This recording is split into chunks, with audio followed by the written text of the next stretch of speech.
Okay, guys, welcome everybody. We've got an embargo of 12:45 today on this first section, and we're going to start with Joel, please, from BT Sport. Hi, Mikel. I'd like to talk to you a little bit about the Hale End Academy and the young players in your squad. What is your philosophy when it comes to developing and producing young players? Well, first of all, you have to assess in what stage of the development they are. And I consider there are 5 different ones. We are pretty lucky because the academy has done such a great work in the last few seasons to produce the players and the personalities that we have in the squad right now. So when it comes to that is how can we support them? How can we create the right environment for them to grow in a place where they have some protections, but at the same time they have the exposure for them to grow under the circumstances of a context that they have to deal with the pressure and be competition. And I love working with young players. You have an important core now of young English players who've come from Hale End, Saka, Nelson, Willock and Ketia. How important is that for the future of this team? Really important because this is part of our DNA. If we can produce at home with all the facilities we have, with the structure that we have in place, players of that caliber and that level, something that you cannot compare with anybody that you bring from the outside, because their feelings, the relationship that they have within the club, how much they care, and the passion they're going to put in for our team is different, And for me, that's an extra that you don't get from anybody else. You said that they're different. How far do you feel these players can go? I think they have to set the limits. We want to give them as many opportunities as possible, again, with the right environment and with the right structure around them. But then depends on them. This is not about doing it for 1 month or 3 months or 8 months. This is doing it for a long term. And the demands of this football club and the level that you have to be there. So you have to be really consistent, and probably that's the hardest thing to do. Brilliant. Thank you, Mikel. Thank you. George, BBC. Mikel, hello. I just wondered, with you obviously knowing Manchester City so well, at the start of last season, you and Pep would have sat down and discussed their weaknesses. So do you think you can target their weaknesses tomorrow? That's what we will try to do as much as possible. Like any other team, they have some weaknesses, as you mentioned, and as well is about stopping as well their strength, which they are a lot. It's part of any game plan. It's not about City, it's about any other opponent that we are facing, and tomorrow we will do exactly the same.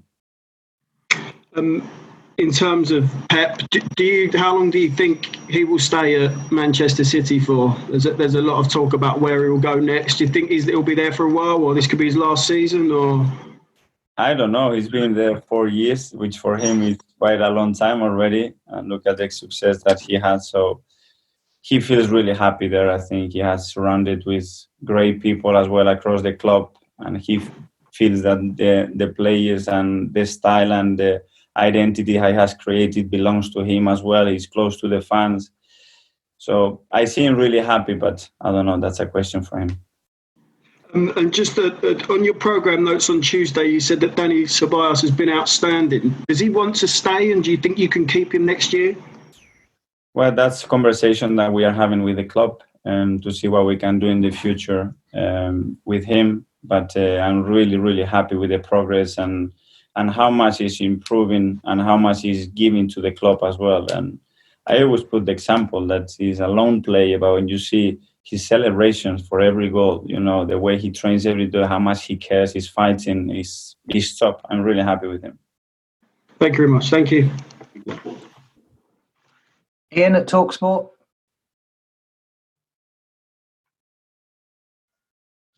Hi, Mikel. How are you? Hello. Good, thank you. Can I start by asking what your reaction is to Boris Johnson, the Prime Minister, who today has said that the aim, if it's safe to do so, is to get football fans back into stadiums by October. And stated how many, but can I just get your reaction to that, please? Well, that's the rumors that we are hearing. Obviously, things are evolving in different countries in different ways. I think we have to be patient. I think we are all desperate to have our people back in the stadium and make football what it is again. But obviously, we are able to create a safe environment for everybody to come and join. And my opinion is that it will be gradual, and the sooner the better, but let's do it carefully. It's good that the Prime Minister, though, is talking about it, yeah? Very good, because they can see, obviously, that in the near future, things are going to improve, and that's another sign of that, which is really good, not for football, but for society in general. You won the cup as you won the cup as a player. You're trying to now win it with the same club as a manager. And it's massive for Arsenal, isn't it, to win the FA Cup this year, because it would seem to be the way into Europe for you, and our Arsenal Football Club needs that. Absolutely, for many different reasons, but as well because this competition is a big part of our history in the last 10 years, even more. So it's a great opportunity for us to go and win a trophy, and we are very excited, and we will try to go there again tomorrow and make another step forward. Finally, Mesut Ozil tweeted before the Liverpool game that he was ready. I'm not sure what he was ready for, but he said he was ready, I assume, to play. And he's been pictured training. Is he in your squad for the weekend? And is he in your thoughts? Yeah, he's been training. Is he in the squad? I haven't done the squad yet, but he's in training. Thank you, Mikel. Thank you. Darmish at Sky. Hey, Mikel. Hello. The result against Liverpool and the manner in which you managed to keep them out after they scored that goal, does that set you up nicely for this City game? Because the way City play, they're expected to have a lot of the ball, aren't they? Unfortunately, yes. And we had a really good reaction after the goal. And it's not easy because they are such a dominant team. I'm really pleased with the result that we got. They're going to be very different games within that game. And it's going to happen tomorrow as well. You cannot expect to be dominant for 90 minutes. And I don't want to be defending deep for 90 minutes. So there are going to be a lot of little games within that game that we have to play really good. We will have our moments as well. And you know how crucial it is in big games in this competition to make it always good and make the right decision. So, I expect not a similar game, but level of difficulty will be, again, really, really high. After the Liverpool game, you spoke about your worries over the finances in advance of the summer transfer window. Is selling players in order to buy new ones, is that an inevitability, do you think? I don't know. We are facing a lot of uncertainties at the moment. Obviously, COVID-19 has hit all the clubs. It's obviously a big worry, the uncertainty we have with some of the players, the uncertainty we have as well, because we don't know where we're going to finish and how much impact financially that is going to have. So we're going to have to sit down at the end of the season and see what we are able to do. But we are working together with the club since the last few months to put different plans together and see how we can minimize these all uncertainties that we have. Just following up on what you said about Mesut Ozil, I know you've been speaking about him a lot and on Guendouzi as well. Could you just describe if all of your selections are just based on the footballing reasons, and could you describe your relationship with those two players? Because I'm guessing they can't be happy that they're not playing. Pure footballing reasons. My decision is always that. My only ambition is to put the best squad, the best players, that they give us the best balance in and out the field and the best possible chance to win the game. Final one for me, Mikel. Where's your positivity level with regard to the future of your captain, Pierre-Emerick Aubameyang? Are you more hopeful that he will sign a new contract and stay beyond his current deal? I've been always very positive about it. I don't hand the key of the future, and in football anything is possible, but I see his reaction. I see how he's training every day. I know that he's happy. I talk to him a lot, and if we are able to do it, I think we can do it, and we know how important he is for the team. Thank you. Thank you. Mark at PA. Hi, Mikel. Hello. During your time at City, you faced Arsenal 9 times and you won 7 of them, scoring 22 goals. So obviously, as a coaching team, you must have worked out the best way to beat Arsenal. So what have you had to change to make sure that doesn't happen again this weekend? Well, it's a different team. We are a different team as well, and I know their strength and I know the flexibility they are, the things that they're going to try. But even like that, sometimes it's very difficult to stop. I want to focus on what we want to do. If I worry too much about them, it's not the message I want to send to the players. It's what we're going to do, what we have to do to try to win the game, to give us the best chance to compete against them throughout the 90 minutes and put them under difficulties. And that's what I would do, and that's the game plan that we always put against any team. Is it a bit of a worrying trend, though, because it's 7 City wins out of the last 7 games? Yeah, but if I look at the trends as well, before we played Liverpool as well, with the calendar year or the last 2 calendar years that they have, you get depressed. And what I need now is energy to transmit to my players, belief. And it's a FA Cup, and we have a lot of experience here. We have a history related to that, and let's go for it. A player who flourished during your time at City was obviously David Silva. What is his legacy in English football, and do you feel he's been slightly underappreciated in a more global scale?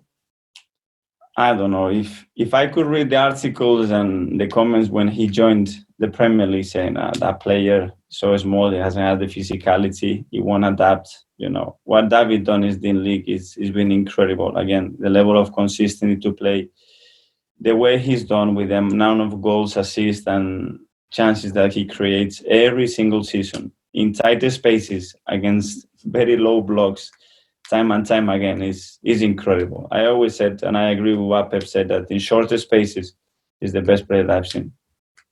Brilliant. And just finally, you've been asked a lot lately about the future of Pierre and how impressed you've been with his goal scoring record. Could I just flip that and ask you about Alex Lacazette? Are there talks due over a new deal for him? And it's 3 or 4 games for him now. So is he starting to show you what you wanted to see from him when you first took over? Yeah, but I really like Alex. I said that even before I joined here, this is the type of striker that I really like. I think he had periods where he was very unlucky because he was having the chances and not converting, which is not used to him. But the way he can link play, he's a massive competitor. He hates to lose. He goes for every ball. You see in every challenge how he's ready to go, how works he hard, and he's a very intelligent player. I am really happy with him.